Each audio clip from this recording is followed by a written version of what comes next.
Hello, everyone. Welcome to today's webinar, Resilience in Adversity, Delivering NTD Services in Conflict and Insecurity. We are very glad you could join us here today. I'm Sabrina Eo, Program Manager at RTI International on USAID's Act to End NTDs East program, and I'll be your moderator for today's webinar. Next slide. First, just a few housekeeping notes. So today's event is being offered in 3 languages, English, French, and Portuguese. So please change your language setting at the bottom of your screen to ensure that you're connected to the interpretation channel you're choosing. You'll see it under the interpretation icon at the bottom or the More menu. And also to give our interpreters time, we'll do our best to speak slowly and leave space for pauses. All right, and lastly, use the chat to engage with fellow audience members, and we'll use the Q&A button also at the bottom of your screen to send in questions to our panelists, which we will get to after the presentations. Next slide. So today I'm joined by a group of wonderful speakers from Ethiopia, Haiti, Mozambique, and Uganda, 4 countries with diverse challenges in delivering NTD services amidst conflict and insecurity. Next slide. So this is our agenda for today. We'll hear first from Dr. Hennis from Mozambique's Ministry of Health on implementing NTD services in Cabo Delgado, a province in northern Mozambique that has been facing ongoing conflict. Next, we'll hear from Gennit from Waiher to share about resuming NTD services in Tigray, Ethiopia, using a gender equity and social inclusion assessment to tailor strategies in post-conflict communities. Then we'll hear from Dr. Telefort from Haiti's Ministry of Public Health and Population. He'll share insights from implementing NTD services in Haiti amidst political instability, insecurity, and population movement. And then finally, we'll hear from Dr. Opan from Uganda's Ministry of Health, who will share some of the challenges in Uganda's Karamoja region, an area that is prone to insecurity due to cattle rustling and raiding.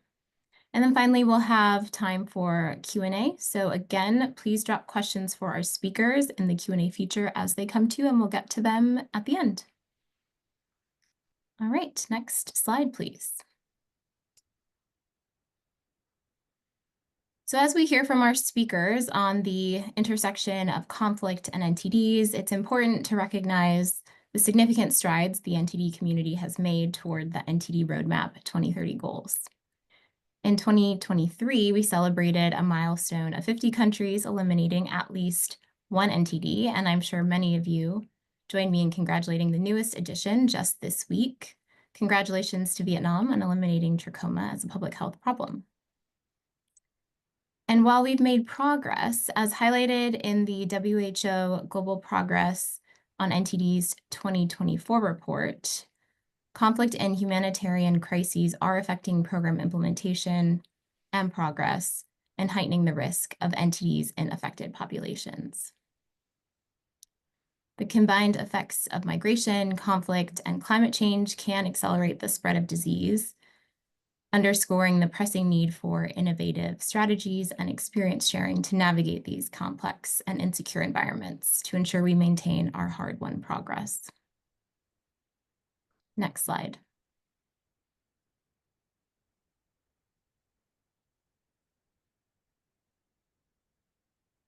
And when we're strategizing on how to reach conflict-affected communities, context, of course, is everything.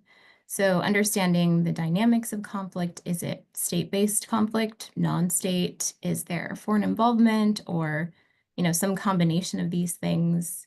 How, if at all, will proposed approaches to delivering NTD services impact and interact with the context? Can we anticipate and avoid any unintended consequences? Next slide.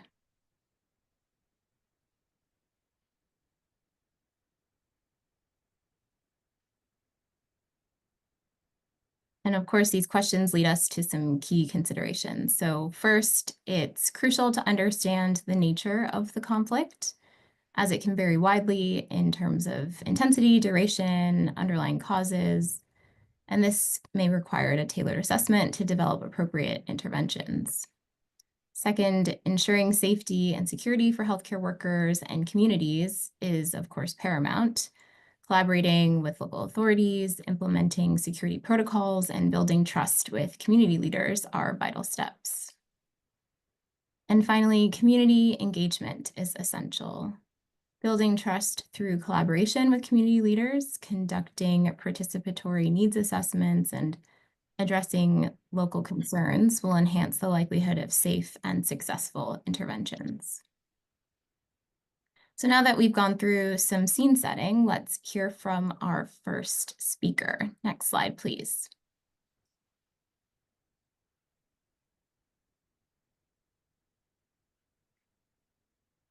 Dr. Hennis is the National NTD Coordinator for Mozambique's Ministry of Health. He will present in Portuguese, so again, please do ensure you navigate to the interpretation channel of your choosing. Dr. Hennis, thank you for being with us today. The floor is yours.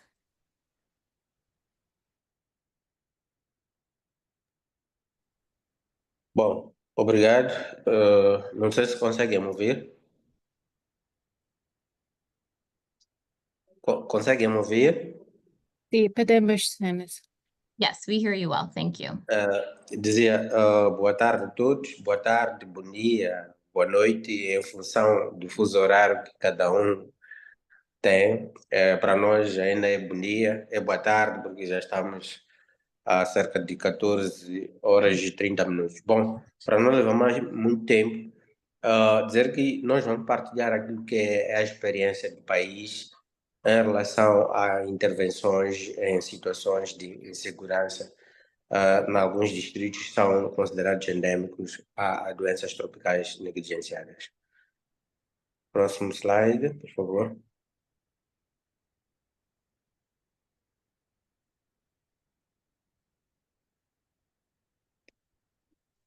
Bom, como é sabido por todos, Moçambique é um país da África Austral que comporta 11 províncias e 161 distritos. Em função da projeção do Censo Populacional de 2017, espera-se que até 2025 tenhamos cerca de 34 milhões de habitantes. As doenças tropicais negligenciadas mais comuns ou endêmicas em Moçambique são a filariase linfática, que é em cerca de 114 distritos. Temos a oncocercose em 4 distritos, mas em relação à oncocercose, salientar que ainda em função do mapeamento de exclusão que foi feito, temos 93 distritos potenciais de estar a ocorrer a transmissão da doença. Então, esses distritos ainda carecem de um mapeamento, mas dos que já foram mapeados, temos 4 distritos endêmicos que já iniciaram também tratamento para esta doença ainda neste ano.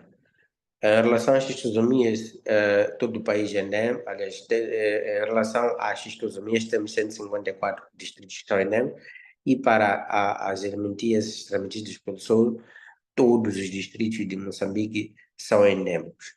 Mas para além dessas doenças, temos 66 distritos que são endêmicos ao tracoma, e dentre outras doenças como a lepra, a raiva, um envenenamento por picada de cobra, a sarna e outras ectoparasitoses como a tinha, a tunguias. Então, essas são as doenças mais comuns no contexto de Moçambique. E em função do número, em função da endemicidade, nós temos distritos que chegam a ter cerca de 5 doenças em comuns, e com a endemicidade vai descendo ao longo do tempo. E as regiões mais afetadas são as regiões centro e norte de Moçambique, como o mapa pode ilustrar. Próximo slide, por favor.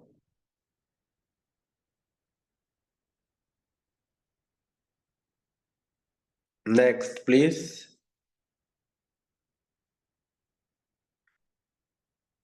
Então, em função do contexto historial do conflito que se verifica em Cabo Delgado, Isto iniciou no mês de outubro do ano 2017.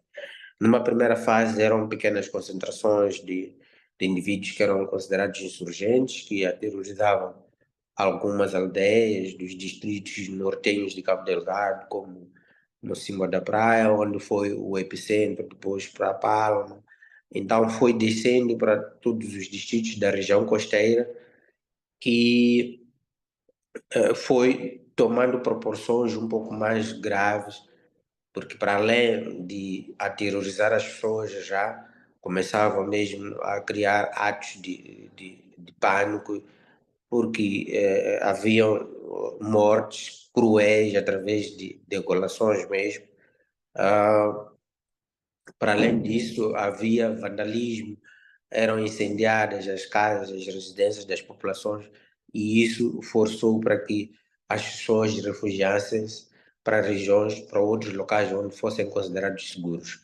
E por conta disso houve necessidade de pedir apoio aos países vizinhos através da SEDEC, que criou uma força conjunta que se designou SAMIM para poder dar apoio em relação a esta situação crítica que se vive em Cabo Delgado.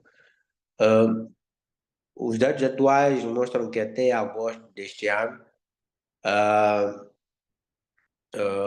dos 11 milhões de habitantes que necessitam de apoio e de ajuda humanitária, apenas 1,28 milhões de pessoas é que foram alcançadas através deste apoio humanitário. Então, isto mostra, de alguma forma, até que ponto este conflito está a criar algum desequilíbrio e catástrofe humana a nível de Cabo Delgado.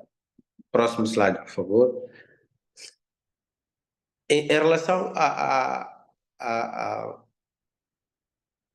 next, please.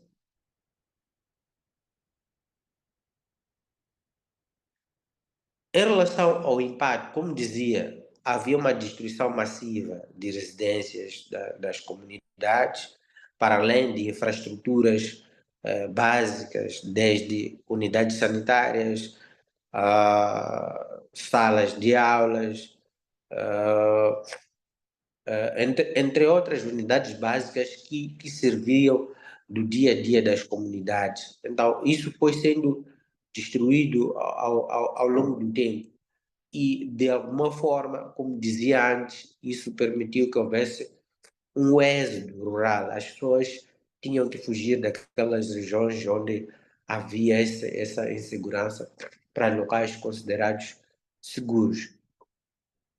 E, para além disso, como foi um ato contínuo que era focalizado em pequenas comunidades, as populações continuavam fazendo o seu trabalho, produzindo ou fazendo machambas para produzir os seus alimentos. E esse conflito agudizou-se no momento de colheita. Isso fez com que as populações abandonassem as suas culturas e pudessem ter problema de bolsas de fome nos centros de acolhimento. E os maiores centros de acolhimento têm se localizado, por exemplo, nos distritos do centro da província, como o Pema-Metus, mas também algumas populações foram se refugiando para o distrito de Chiur, que também albergava maior número de refugiados. Mas com o desenvolvimento deste conflito, ainda em Chiur também houve necessidade das pessoas fugirem, por exemplo, para a província vizinha que é de Nampula. E em Chiur houve cerca de 92 mil pessoas que saíram das suas residências fugindo esses conflitos que foram sendo registrados. Próximo, por favor.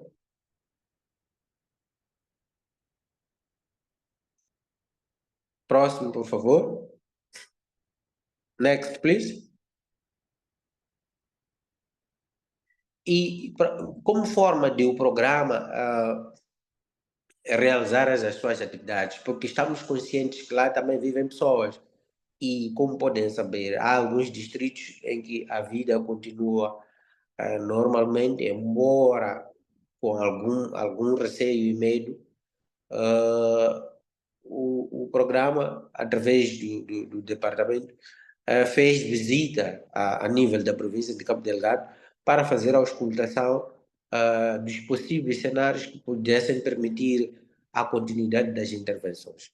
Então, isso só foi possível através dos contactos que foram sendo feitos com classes de saúde que foram criados, eram coordenados pela OMS, que permitiam avaliar o risco de intervenções na área de saúde.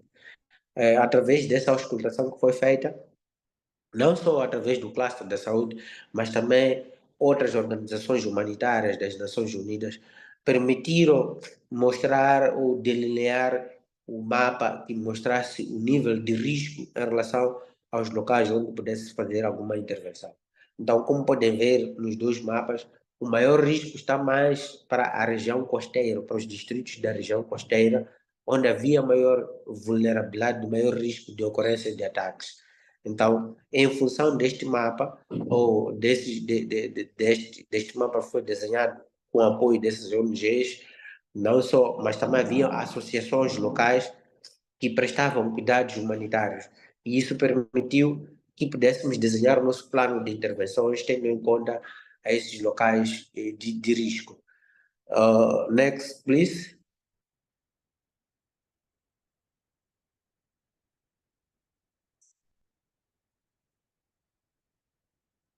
E como podem ver, os dois mapas que estão aqui ilustrados mostram de alguma forma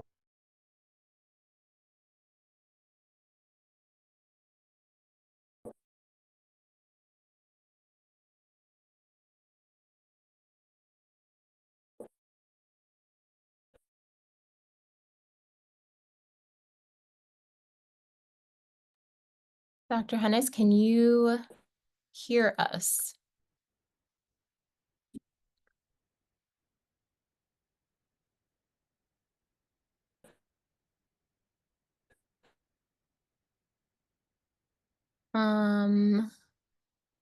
Mao Fall, are you on the line?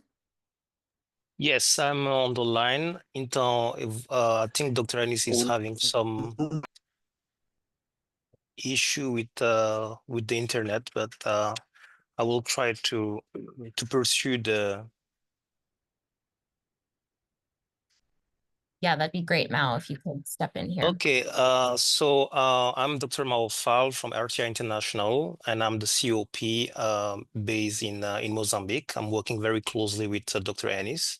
So you can see here in what you can see here in the slide the two maps. One it's in regard to the accessibility, and the other one it's in regards with the functionality. Consegue me ouvir? Ok, Dr. Anis is back. Próximo, por Dr. Anis, favor. você pode continuar. Próximo, por favor. Não, tu pode continuar esse slide, por favor.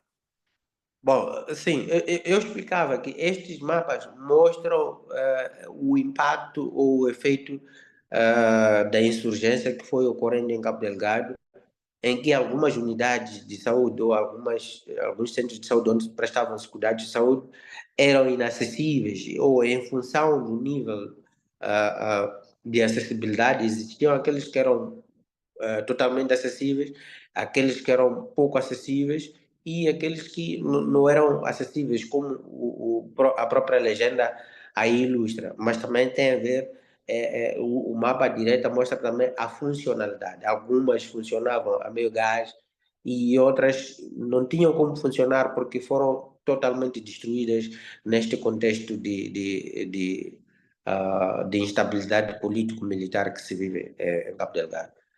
Próximo slide, por favor.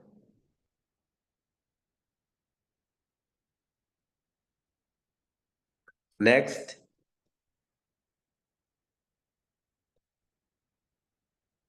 Bom, como podem imaginar, em todo local onde há conflito armado, ninguém tem coragem de lá estar.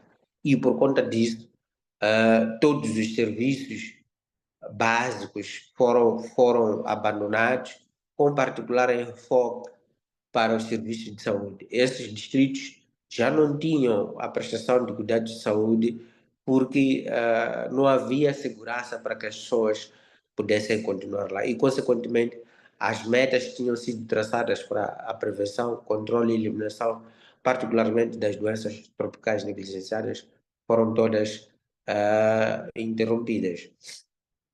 Então, isto faz com que haja necessidade de inquéritos adicionais para poder avaliar até que ponto esses distritos pode ser que tenha havido a recrudescência da infecção.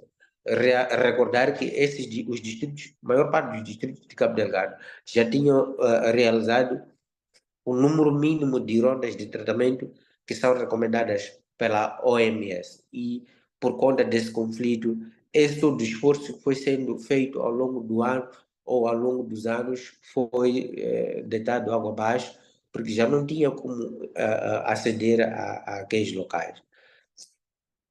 Mas também estes conflitos criaram condições para que houvesse uma espécie de planificação das atividades de saúde, tendo em conta as necessidades e o acesso dos locais onde podia-se intervir. Ou por outra, em função do que está-se a viver em Cabo Delgado, nós nos reinventamos para poder definir que atividades realizar e aonde realizar em função da realidade de cada distrito. E por conta disso, houveram distritos que se beneficiaram de inquéritos, mas também há outros distritos que fizeram campanhas de tratamento contra a filariase linfática, assim como o tracoma. Então, essas mudanças, não só o conflito criou algumas mudanças na dinâmica, ocasionando demoras frequentes na implementação. Ou seja, o nosso plano de Cabo Delgado já não era praticamente implementado em função do que tinha sido desenhado. Nós tínhamos que fazer a adaptação em função do momento, onde houvesse uma calmia para poder intervir, nós entrávamos em contato ou em concertação com as autoridades locais para poder intervir naquele local. Então, só assim é que era possível realizar alguma intervenção nesses distritos que estavam sendo assolados por essa insegurança militar. Próximo, por favor. Next.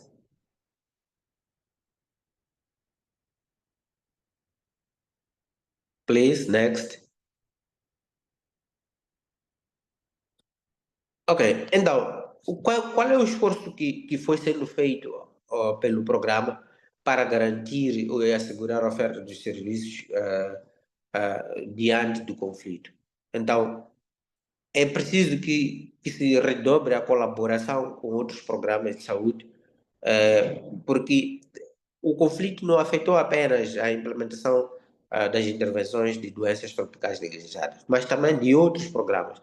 Então havia necessidade de sentarmos e colaborarmos com outros programas para ver como é que eles implementavam as suas intervenções, porque as pessoas que lá estão precisam de tratamento, precisam de ter acesso a cuidados de saúde. Então houve essa necessidade de colaboração entre os setores da área de saúde que prestam serviços. Mas também houve necessidade de participarmos em encontros de grupo da OMS para poder obter atualizações em função da segurança que cada distrito tinha para poder garantir a realização das atividades. Mas também havia necessidade de se fazer um mapeamento detalhado sobre as áreas seguras em cada distrito. Também nós tivemos que redefinir as estratégias para a implementação das atividades de campo. E também houve necessidade de verificar de forma frequente a situação de segurança com as autoridades locais. Como ganhos, conseguimos realizar campanhas de tratamento massivo em 3 distritos no ano 2021. Realizamos o pré-TAS em 4 distritos no ano 2022. Conseguimos realizar um inquérito de impacto para tracoma em 4 distritos e também fizemos a administração massiva contra a tracoma no distrito de Mucufi no ano 2023 e no mesmo ano conseguimos realizar inquérito de impacto num distrito que era considerado pouco seguro, que é o distrito de Meluco, se recordarem do mapa que nós mostramos lá. Mas mesmo assim, diante da colaboração com as estruturas locais de saúde, e assim como de equipe de militares que trabalham naqueles locais, conseguimos realizar esses encontros. Então, para poder intervir nesses locais, em algum momento tivemos que criar equipes mistas, onde tínhamos lá militares que pudessem garantir a segurança dos técnicos de saúde. Só para realçar, no distrito de Montepuez, quando íamos realizar o inquérito de impacto de tracoma no ano 2022, numa das comunidades que fomos realizar esse inquérito, houve diferença de cerca de 5 horas. Por quê? No dia em que a equipe foi realizar o inquérito de impacto nessa comunidade, às 6 horas do dia seguinte, houve ataque e houveram mortes de populações indefesas no distrito de Montepuez. Então, não é coisa fácil trabalhar para garantir o acesso aos cuidados de saúde nos distritos onde há conflitos político-militares. É uma questão, primeiro, de conscientização dos técnicos que fazem parte da equipe. É preciso também garantir a sua segurança através de integração nas equipes de trabalho de militares para poder garantir o acesso a esses locais. Próximo slide, por favor. Next, please.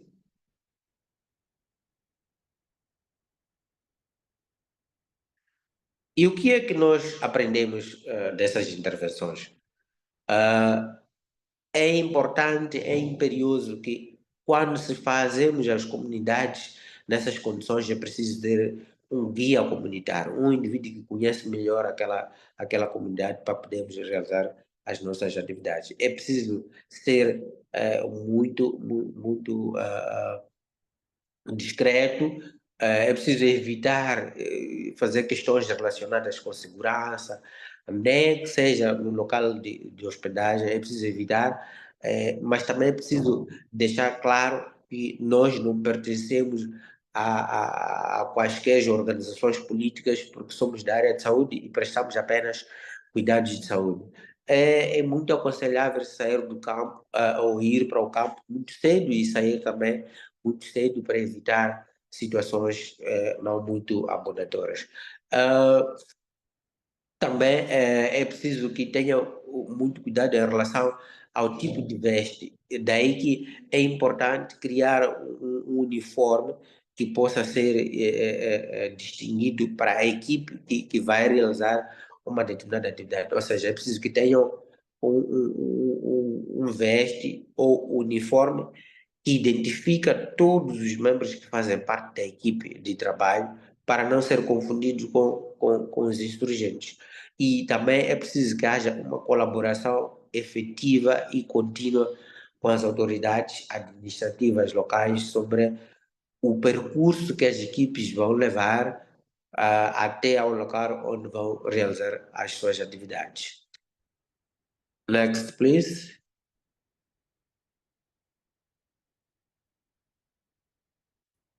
Next, please.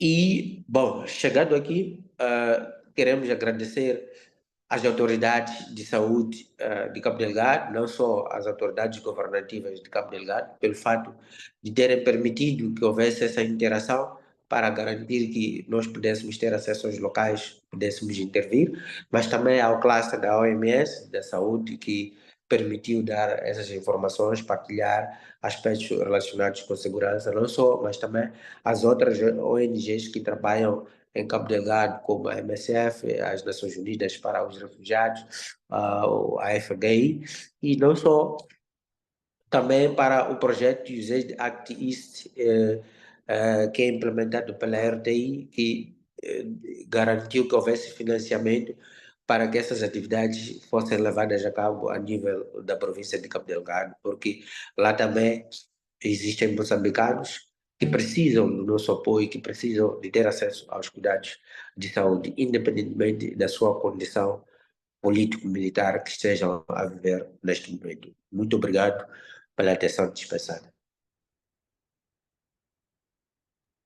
Thank you, Dr. Hennis. Mozambique's story is such a good example of strong coordination and the reminder that we can and should be looking for windows of opportunity to provide NTD services in conflict-affected communities. Next slide, please.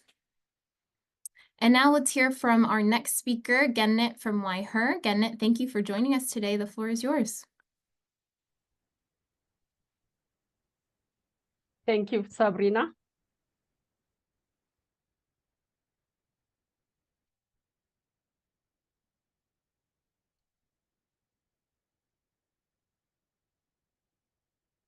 Hello, everyone.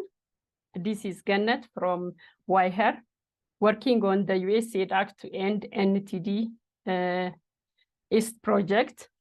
I'll be presenting on the results of a JC assessment conducted in post-conflict Tigray, Ethiopia. Next slide, please.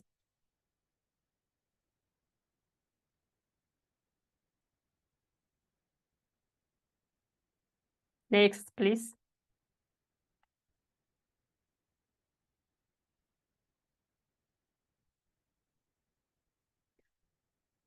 Act East partners support the government of Ethiopia's NTD control and elimination efforts against lymphatic filariasis, onchocerciasis, and trachoma in 4 regions of Ethiopia: Benshangul Gumuz, Gambela, Oromia, and Tigray. Insecurity is ongoing in many of these regions, challenging NTD service provision. Tigray region experienced a civil war between 2020 up to 2022. The war was fought between the Ethiopian Defense Force and the TPLF, Tigray People Liberation Front. This was a dark moment for the people of Ethiopia, as the people of Ethiopia. At the end of the war, an estimated 1.7 million internally displaced are found in Tigray, 5.7 million people in need of humanitarian assistance, according to Human Rights Commission in Ethiopia. And this is very true. I have seen it when I was doing the assessment. Next slide, please.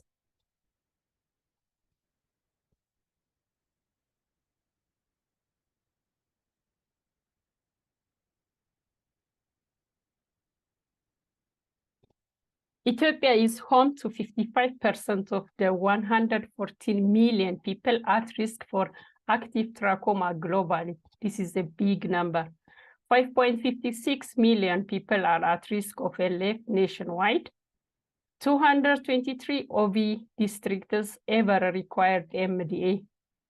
So to eliminate or eradicate, Act East is doing different MDA strengthening activity, such as supervisory coverage tool, which is integrated with gender equity, social inclusion, to be able to identify who is missing the service.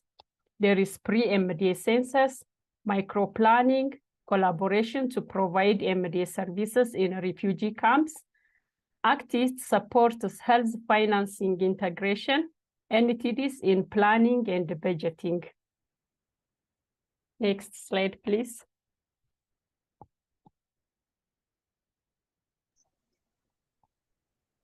Sorry for the interruption. Just a quick request. If our Portuguese interpreters could please return to the Portuguese channel, that would be very kind. Thank you.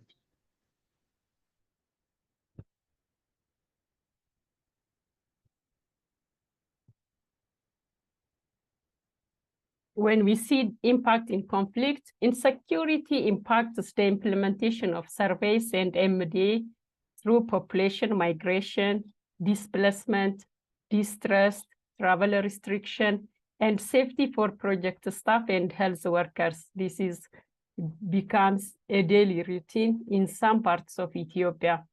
I have experienced that, for example, when I was traveling to do NTD service, you enter in the Warada. When you travel to the Kabale, you are told you cannot enter there because of insecurity.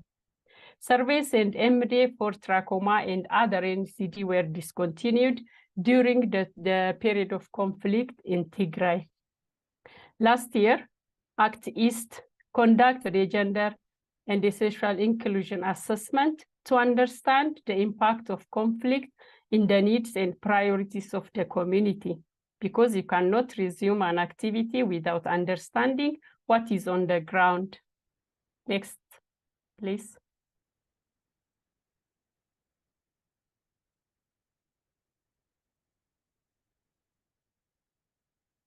Next slide, please.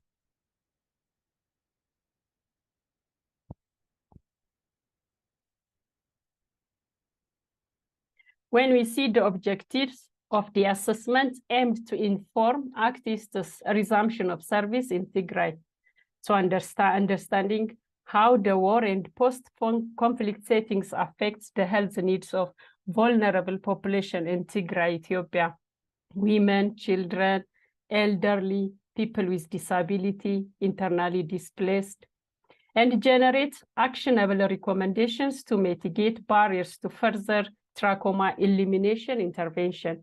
So qualitative data was collected in December in 2 waradas, Kiletsa Aulalo and Glomokoda, in 4 Kabbales. 21 key informants were there, which includes the Regional Health Bureau officials, Warada NTD coordinators, religious leaders, Kabale administrators, women leaders, to be able to get information from all people. And 16 FGD groups were present, like women-only group, men-only group, people with disability group, internally displaced group, and youth group. So a total of 190 participants were present for the assessment. Next slide, please.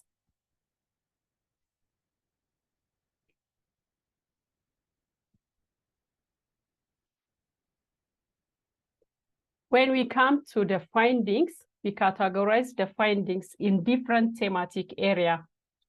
One of the thematic areas is community priorities. Food insecurity and a request for food aid was one of the biggest priority after the war in Tigray. I remember one of a group member was sharing the experience saying, before the war, we have been asking our kids to eat food. After the war, we have been disappearing or running away from them, not to ask us food because we were not able to provide for them.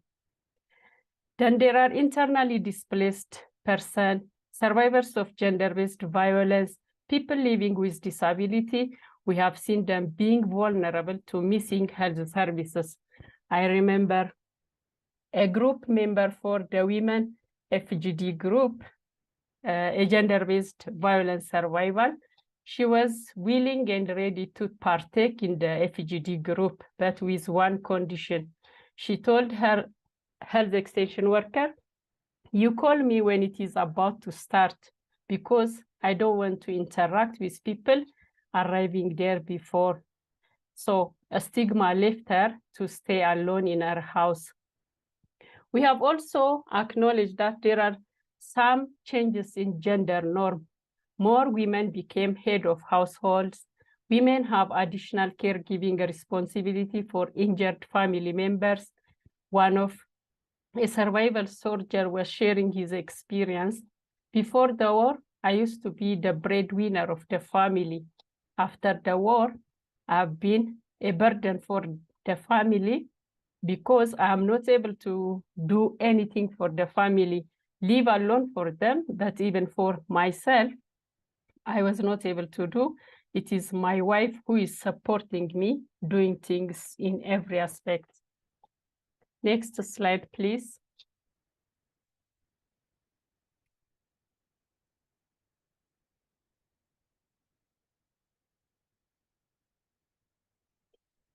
We have seen limited access to clean water. The places where we have been, we have seen some water points being destroyed.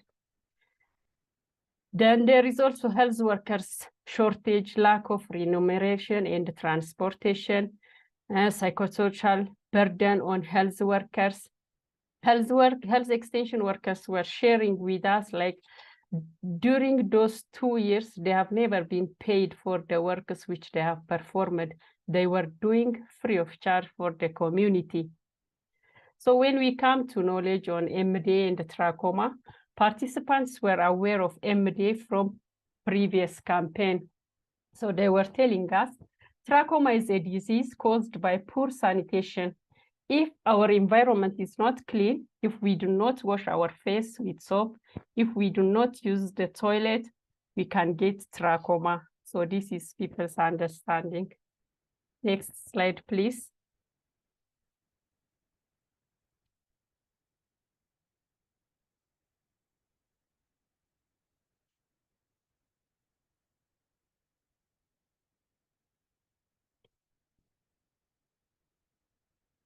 When we come to the recommendation and strategies for MDA,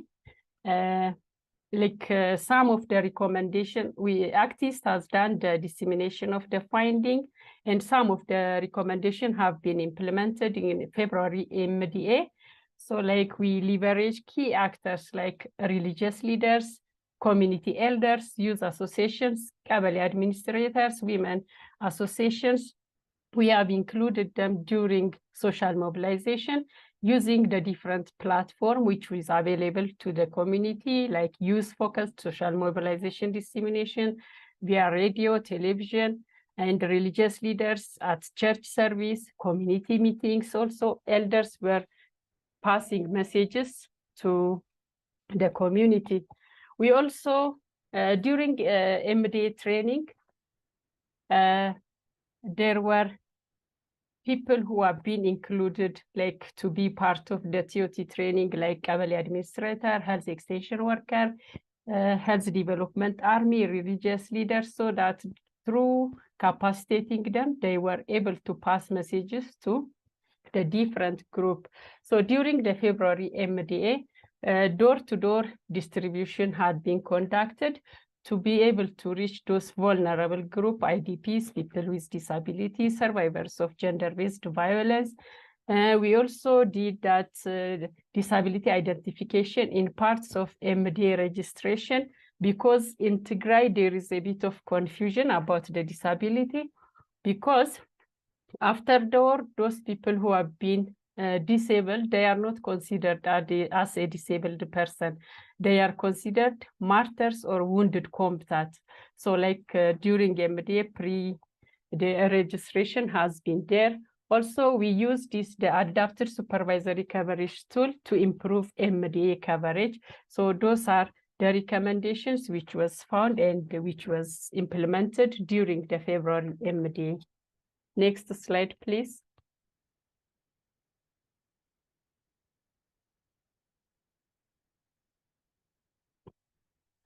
What have we learned from this implementation is, like, at the beginning, there were several challenges with the coordinating with the Tigray Regional Health Bureau for this assessment, like disagreement on key terms and categories, as I said, about the disability. And at the beginning, they didn't want the war to be called conflict or war. They told us to call it genocide war. And like the time when we were identifying IDPs for refugees, they were telling us, no, we don't have IDPs, we have genocide survivors. So such kind of category or terminology really made us, like, at the beginning, very challenging, but through discussion and different meetings, we were able to come to consensus, and even the government involvement, partners who have been implementing their Light for the World, through the different collaboration, at least we were able to come to consensus and to do the activity. Next slide, please.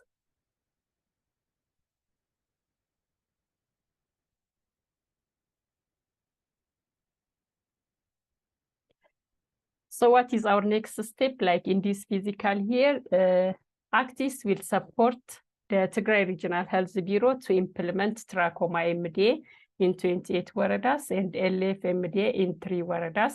Some waradas will conduct their final rounds of MDA, and other waradas will conduct their 4th rounds of MDA.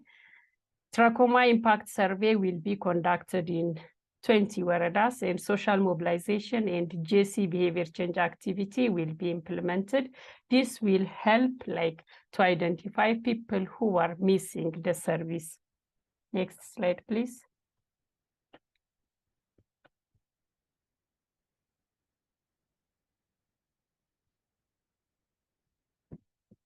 So I'd like to acknowledge the names, the individual names who have been written here, and the Ministry of Health in Ethiopia, Tigray Regional Health Bureau, and community participants. Through one way or another, through your contribution, we were able to achieve our assessment. Thank you very much. Thank you, Gennet. Many of us were very eager to restart activities in Tigray, and the JESI assessment was an important part of figuring out how to tailor interventions in that post-conflict setting. So thank you for sharing that. Next slide, please. And now we'll hear from our next speaker, Dr. Telefort from Haiti's Ministry of Public Health and Population. It would be very easy to assume that little can be done in terms of delivering NTD services amidst the political instability and conflict in Haiti. However, Dr. Telefort will share that, in fact, they are continuing wherever and whenever they can. Dr. Telefort, thank you for joining us. The floor is yours.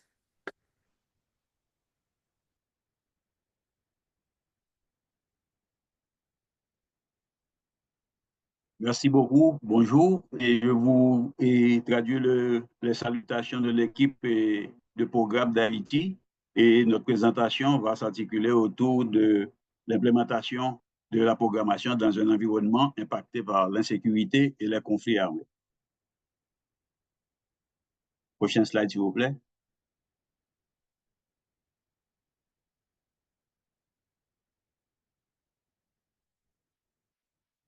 Prochain slide, s'il vous plaît.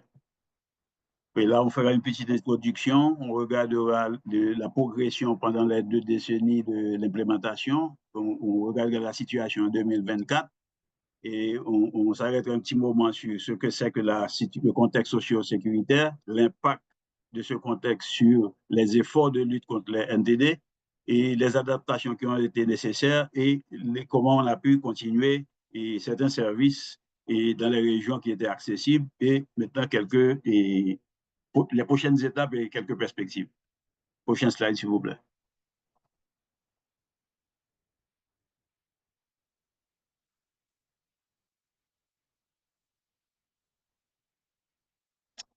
OK. Et en contexte, je vous dirais tout de suite que Haïti partage avec la République dominicaine et l'île d'Hispaniola, et Haïti couvre le tiers occidental de l'île avec une population d'environ 12 millions d'habitants. Et ce territoire est découpé en 10 départements organisés en 140 municipalités. Et en Haïti, les maladies tropicales négligées d'origine parasitaire, virale et bactérienne affectent particulièrement les populations les plus pauvres. Et pour ces maladies, on peut citer la filariose lymphatique, la géohelminthiase, la fièvre dengue, la rage, la lèpre et les tréponèmes.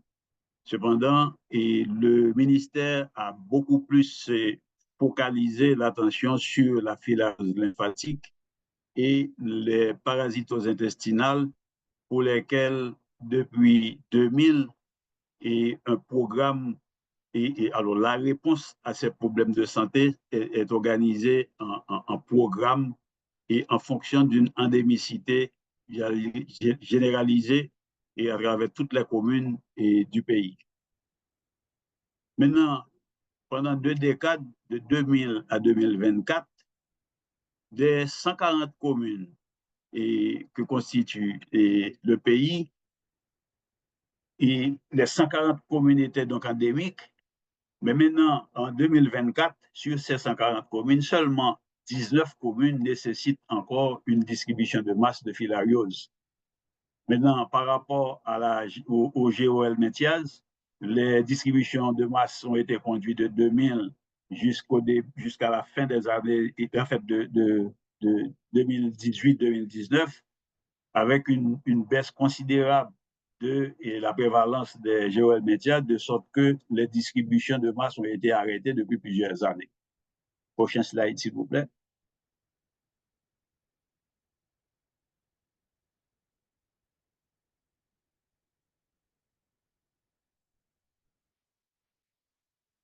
Alors, ces cartes montrent l'évolution de la situation à gauche. On a le baseline avec les différentes prévalences. Et en jaune, c'est les communes qui avaient de très, très faibles prévalences où il n'y avait pas d'endémicité. Mais on avait considéré en 2000 que tout le pays, les 140 communes du pays étaient endémiques. À droite, on a la cartographie qui représente actuellement la situation avec les communes en rouge, soit 19 communes qui nécessitent encore des distributions de masse, dont pratiquement 10 de ces communes se situent dans l'aire métropolitaine et les autres dans 3 autres départements. Le prochain slide, s'il vous plaît. J'attirais l'attention quand même sur le fait que les communes en rouge, comme on le voit à droite, sont les mêmes communes qui avaient montré les plus fortes prévalences lors de, je dirais, du baseline réalisé en 2000-2001. Ici, c'est la situation en 2024. Donc, à droite, donc, il y a, en fait, toutes les communes du pays ont déjà été traitées. Et il reste donc ces 19 communes, dont 10 sont dans les métropolitaines et qui nécessitent encore une distribution de masse. 121 communes sont en situation de surveillance post-MDA, dont 53 ont déjà passé le TAS 3, l'évaluation et TAS 3. Prochain slide, s'il vous plaît.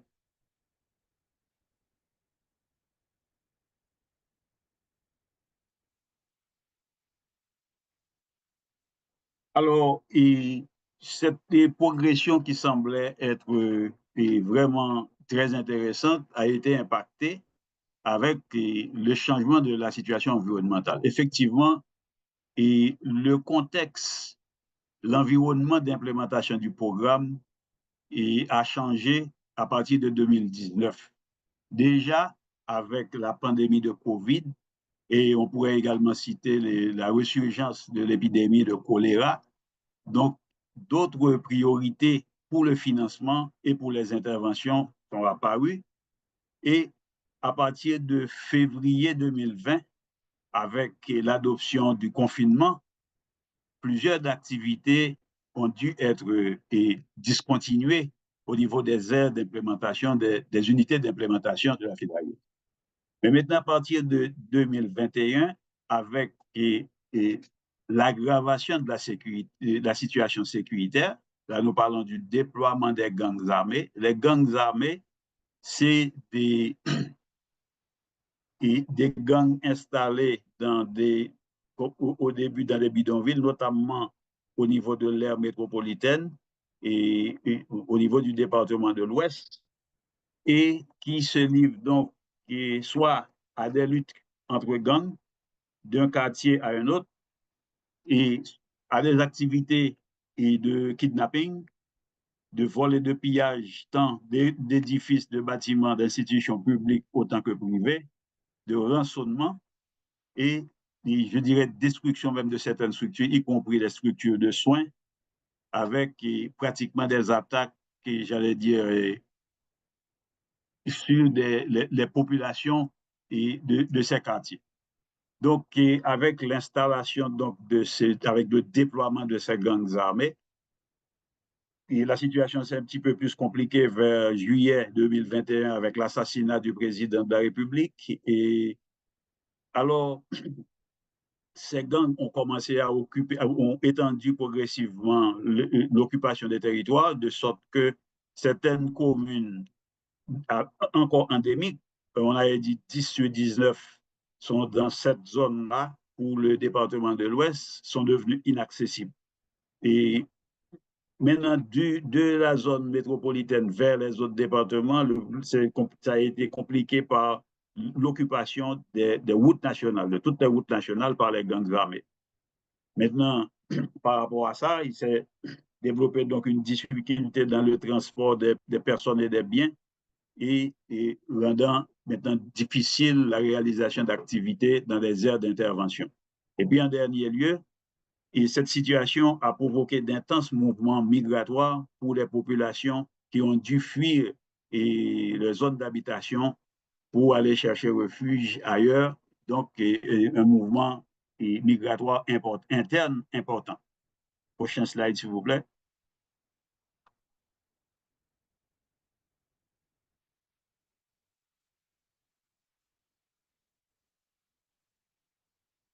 Alors, quel est l'impact de cette situation sur les efforts de lutte contre les MTN?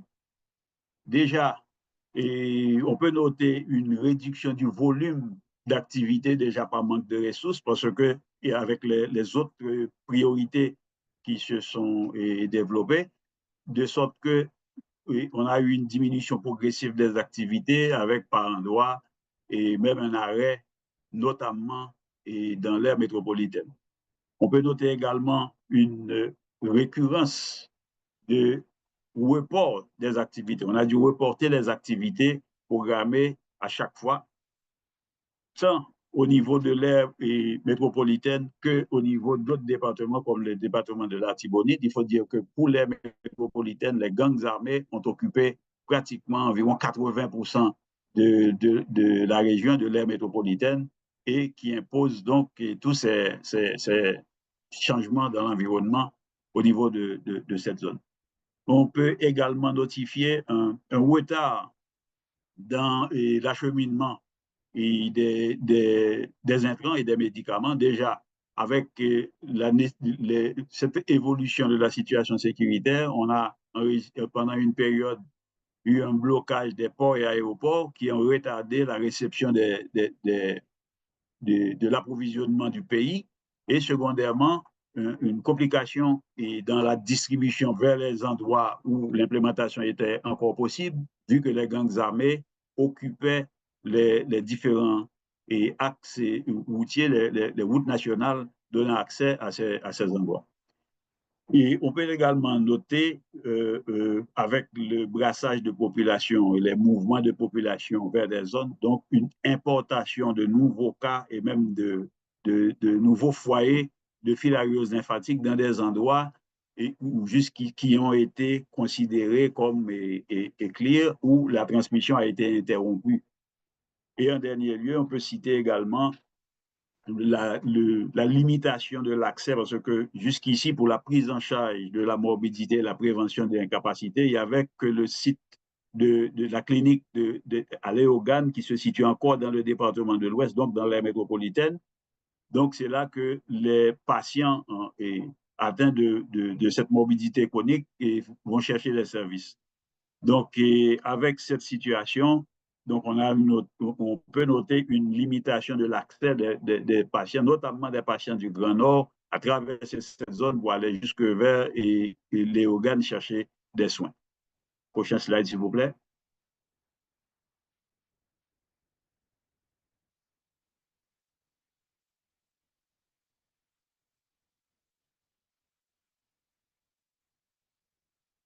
Alors, par rapport à cette évolution-là, certaines adaptations ont été nécessaires.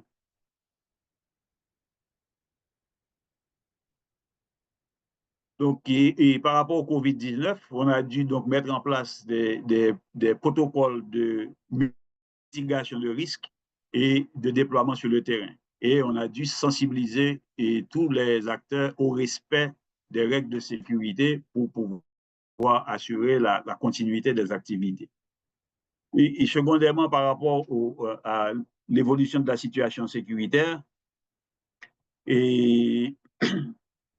on a dû monitorer au jour le jour l'évolution je dirais, de la dangerosité dans les aires d'intervention pour garantir la sécurité pendant activités, le développement de plans de mitigation avec des plans de contingence pour contourner ces difficultés. Et bien sûr, on a dû mettre en place des alternatives pour le transport et des médicaments, de transport des intrants vers les zones d'intervention. Maintenant, par rapport aux intenses mouvements migratoires qui a changé la configuration de certaines aires d'intervention, donc toutes ces données de migration ont été intégrées à d'autres exercices de micro-planification et des messages et de sensibilisation ont été concoctés pour faire en sorte qu'on puisse adapter la réponse à cette situation. Prochain slide, s'il vous plaît.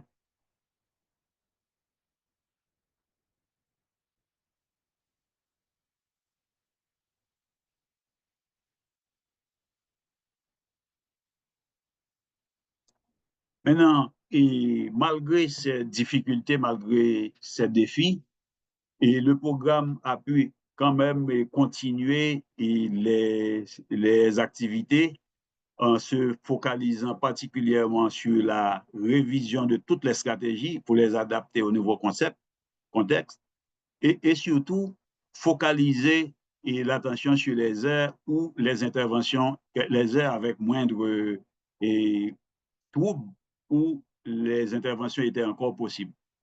En ce sens, on a pu, par exemple, réaliser une étude comparative sur les modalités de distribution, soit en poste fixe ou en porte-à-porte, et toutes les recommandations de cette étude-là ont été intégrées dans l'implémentation pendant l'exercice en cours. D'où la mise en place de stratégies de distribution hybride où sous certaines populations, notamment rurales éclatées, donc c'était le porte-à-porte et des points fixes pour certaines populations regroupées. Et à la même période, on a pu également mener une étude comparative pour regarder la prévalence et l'impact des interventions selon qu'on soit en zone de relief et difficile d'accès ou dans zone plane ou avec un accès plus intéressant. Donc, plusieurs recommandations sont sorties de cette observation et ces recommandations ont immédiatement été intégrées à la stratégie de distribution et en fait aux différentes interventions du programme. Et pareillement, la stratégie de communication a été réévaluée de manière profonde et adaptée aux différentes audiences. Et pour le programme, les déterminants de la non-participation aux campagnes a été également exploré et beaucoup de recommandations sont sorties de cette analyse qui ont été également intégrées aux actions, aux interventions sur le terrain. On a même, par exemple, initié une nouvelle stratégie d'offrir des snacks et un accompagnement de la prise de médicaments parce que certaines personnes avaient peur se disaient qu'ils avaient des malaises quand ils prenaient un de médicaments. Prochain slide, s'il vous plaît.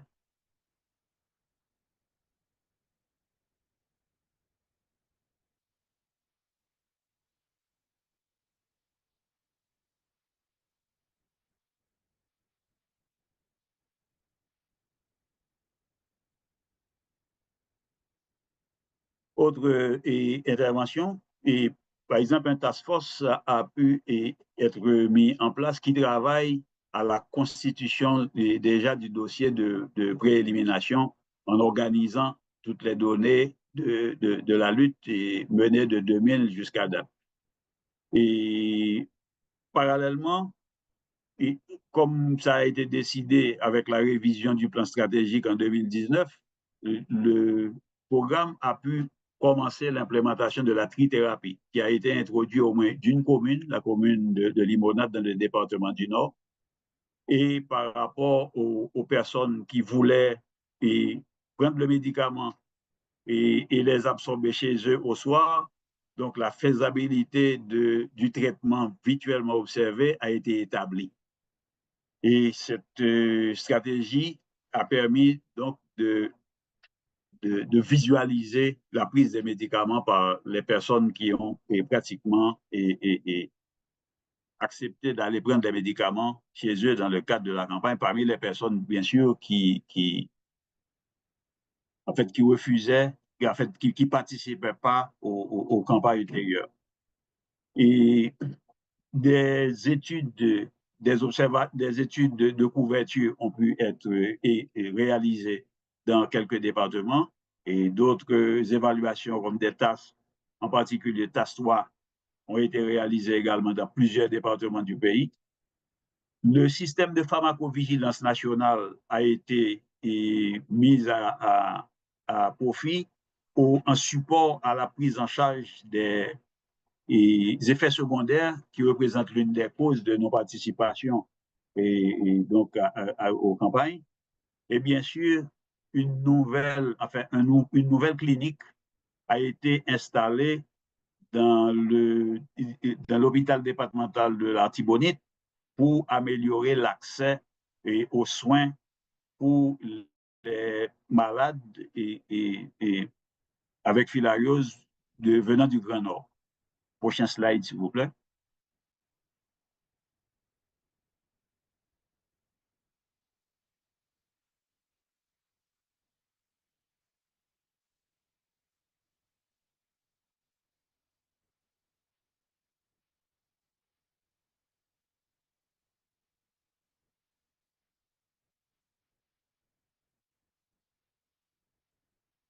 Les prochaines étapes et les perspectives. Déjà, par rapport à toute cette observation, pratiquement toute l'implémentation a été regardée, évaluée dans tous les aspects, et le programme vise à intégrer l'ensemble des observations et recommandations aux activités qui sont nées de cette analyse de l'implémentation, à les intégrer donc dans les activités du programme de manière systématique. Également, on voudrait, le programme veut systématiser l'utilisation de cette nouvelle stratégie améliorée de communication dans toutes les aires d'intervention. On veut également, à partir de la commune pilote, étendre la stratégie la trithérapie à toutes les communes, aux 19 communes qui nécessitent encore une distribution de médicaments. Le programme veut, dans un temps relativement court, mettre en place un système de recours à travers la mise en place d'applications pouvant être téléchargées sur les smartphones qui permettrait aux patients d'adresser en ligne leurs demandes d'orientation ou des demandes de services et pour la prise en charge de la filariose. On veut également, en plus des 2 sites de prise en charge, mettre en place 3 autres sites de prise en charge et de la morbidité dans les départements du Nord, du Nord-Ouest et dans le département de l'Ouest et de l'autre côté et à l'autre extrémité du département de l'Ouest. Donc, 3 nouveaux sites de prise en charge de la morbidité. On veut également faire des prospections pour reprendre toutes les activités dans l'aire métropolitaine qui, à partir de 2019, ont été carrément arrêtées. Et je pense que l'important, c'est que pour ces zones qui nécessitent encore la distribution de médicaments, il faut dire que le risque affecte pratiquement 3,5 millions de personnes qui représentent pratiquement 29% de la population du pays. Donc, reprendre les activités dans l'Ouest est une priorité. Donc, on veut réaliser la prospection pour cette activité. On veut également, comme on a commencé à le faire, de former davantage de prestataires de soins pour constituer le système de référence et initier la prise en charge à travers les soins primaires dans le réseau de soins vers les institutions de prise en charge de la morbidité de la filariose. Et bien sûr, on veut poursuivre avec le monitoring en post-traitement et les évaluations, et notamment les TAS 3 à travers le pays. Prochain slide, s'il vous plaît.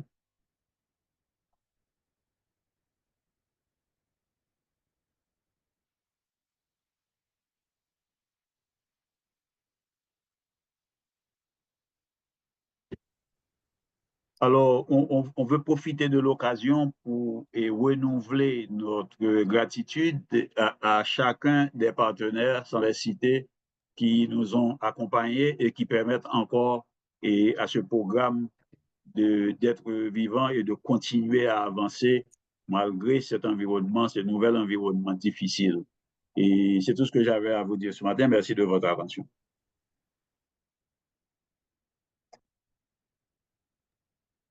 Thank you, Dr. Telfort. We are thankful for the steadfast efforts of the Ministry of Public Health and Population and the support of panelists to continue Haiti's efforts to eliminate NTDs. Next slide, please.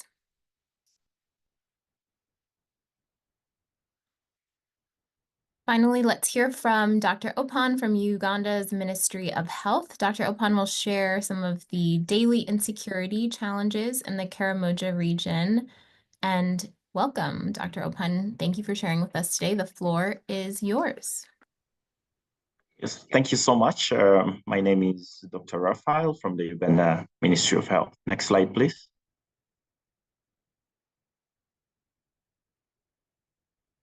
Next slide, please.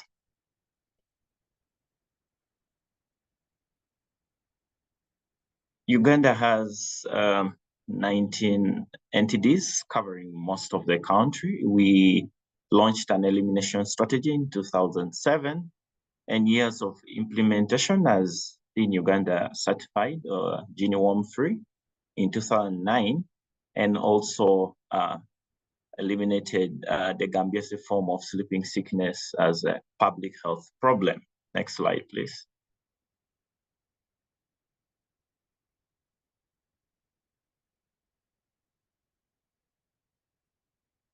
Yes, we shall dwell on the Karamoja sub-region of Uganda.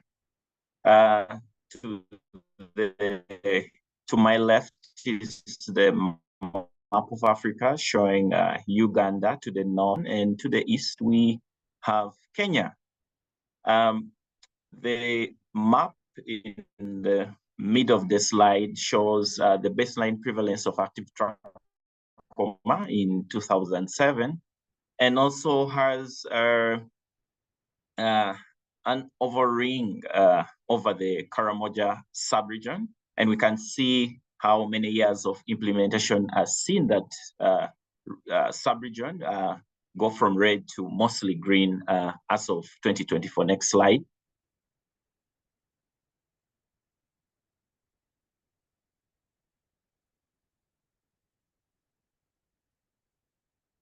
Yes, so this sub-region has undergone phases or periods of conflict right from the colonial period. But in the 1970s, we had change of government in Uganda, and amidst those changes, there was a break-in in one of the the armories that was storing ammunition. So a lot of guns, illegal guns, crept into the local community, and throughout most of the 1990s to 2000s, we had raid and widespread internal insecurity, but also we know that the disarmament exercises started from around 1986, and from around 2010 to 2019, we saw relative peace, but at the start of the COVID pandemic, we saw conflict resuming and widespread raiding and cattle rustling in the region. Next slide, please.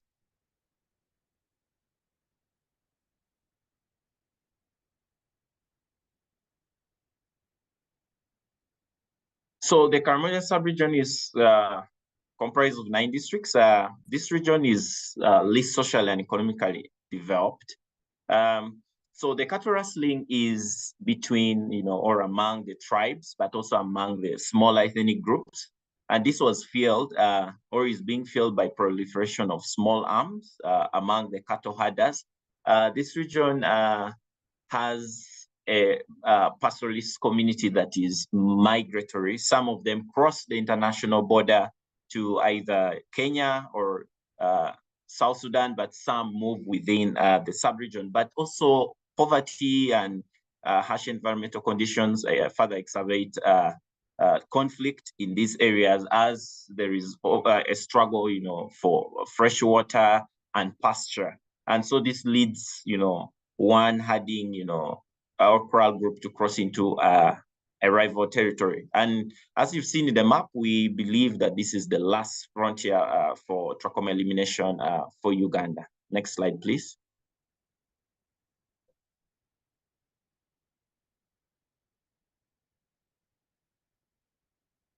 The map on the left shows the prioritized routes that herders use to move in to Uganda from South Sudan and Kenya, especially the Turkana and the Pokot from Kenya.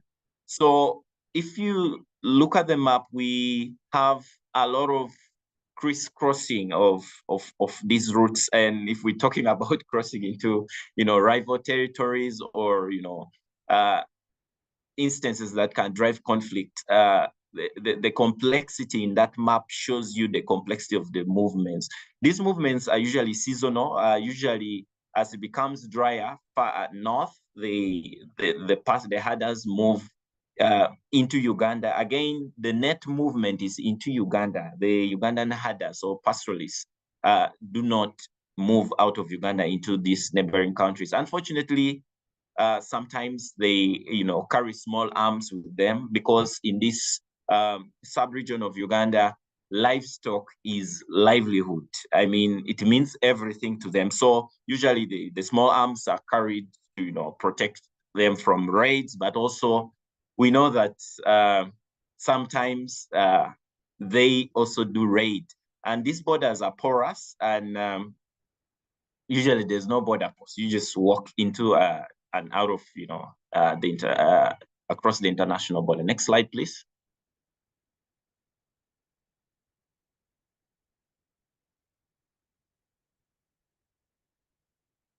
So what has been the impact of conflict on NTDs? We've had to delay our interventions, sometimes for months, weeks, or days, until an area is deemed secure. We have an obvious risk, especially for either kidnaps or, death due to the gunshots or forms of injury that as implementers we can encounter. We've seen low MDA coverages in these areas, medicine shortages, because we are unable to anticipate the medicine needs, but also wash access becomes a challenge in these communities. Then increased costs because we've had to do additional surveys in the cattle camps, settled cattle camps, and also as regards our morbidity management. Next slide, please.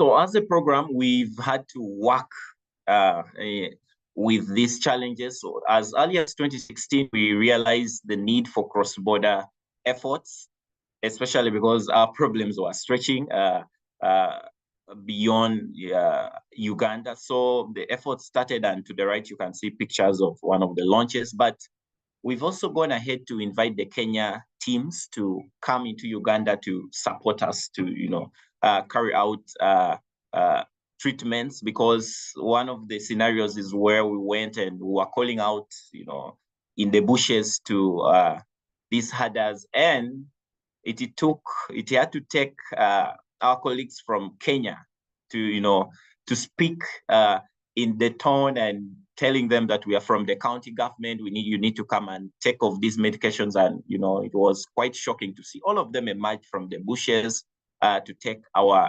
medications that we brought. We also conduct microplanning with the corral leaders. The corral leaders are the leaders of most of these pastoralist groups as they move, as we've shown in the maps before. Next slide.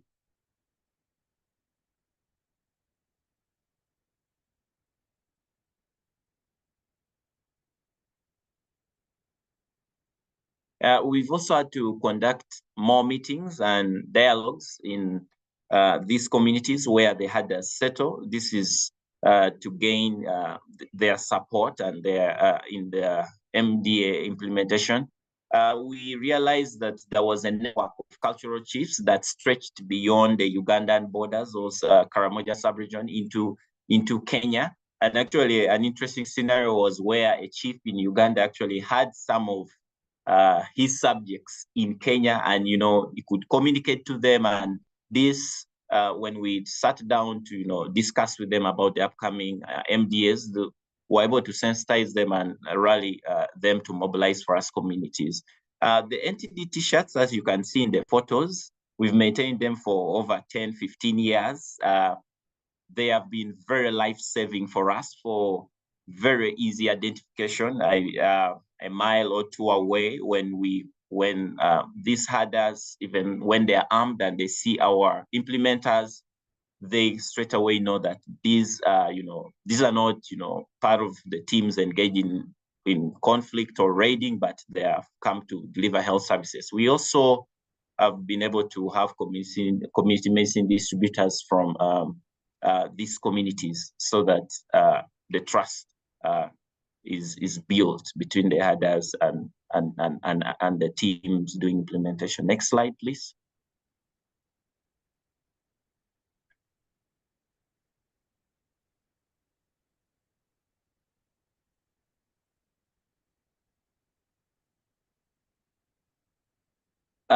Whenever we go to each of or any of the 9 districts, we conduct entry meetings. Those are security meetings, and we usually give the districts our implementation plan so that they're able to advise us. We also get daily security updates. We also train the armed personnel to treat within the army installations, because there's quite a number in this region, as you can see an example in the photo. But we do not allow military escort during our activities, partly because the military is perceived to by some herders to be part of the conflict, and we do not want to also be seen as part of the ongoing conflict, which will jeopardize implementation. Next slide, please.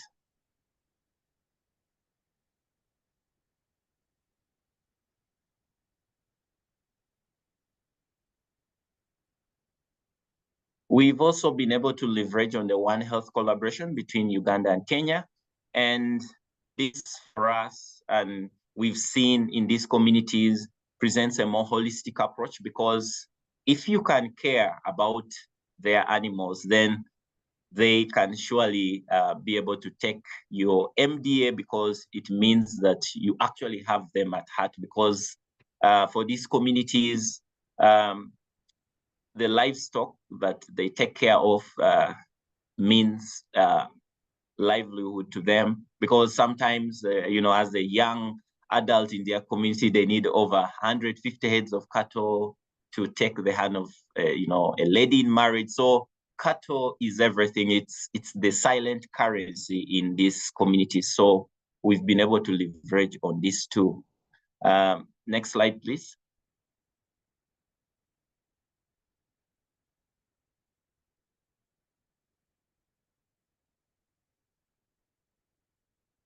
So we've also used a register and treat strategy in these communities. Usually in the other communities, we register the population so that when we register these populations, we're able to plan for them so that the NTD census informs the logistics planning. But in this community, since they move from one place to another, at the one point when we meet them, we register and treat them. We've also been able to harmonize the data tools, especially between Uganda and Kenya for the mass treatments. And this followed joint reviews, took us about 3-4 years to do this. And this has facilitated data sharing between us and our counterparts in Kenya. And we are also able to identify the country of origin of these herders as we treat them. Next slide, please.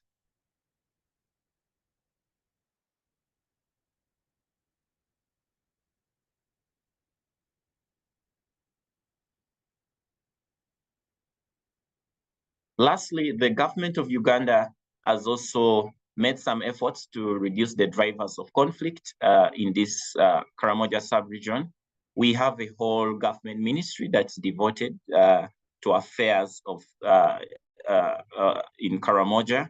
We also have other coordination mechanisms for resolving conflicts along the border, the East African Community, Intergovernmental Authority on Development, which supports efforts, health and other peace efforts along the border.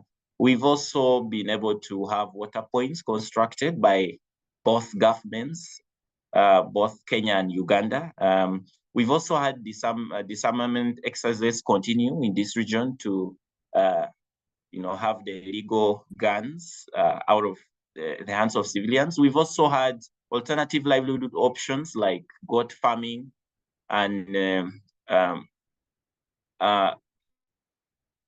agriculture that's been advocated and demonstrated in the region, and we see this picking up. We've also had improved infrastructure in the region. Next slide. And we'd like to thank site savers, ITI, Pfizer, and everyone on this slide, and also the government of Kenya, with whom we've been able to collaborate very closely. Thank you. Thank you, Dr. Opan, for sharing Karamoja's experience. It's such an interesting example of last mile challenges with insecurity, cross-border, and migratory movements. So unfortunately, folks, we are very near the end of the time we have set aside for this webinar today. You'll see that some questions in the Q&A have been answered by panelists, and the remainder will get written responses to you all after the end of this webinar today. Next slide, please.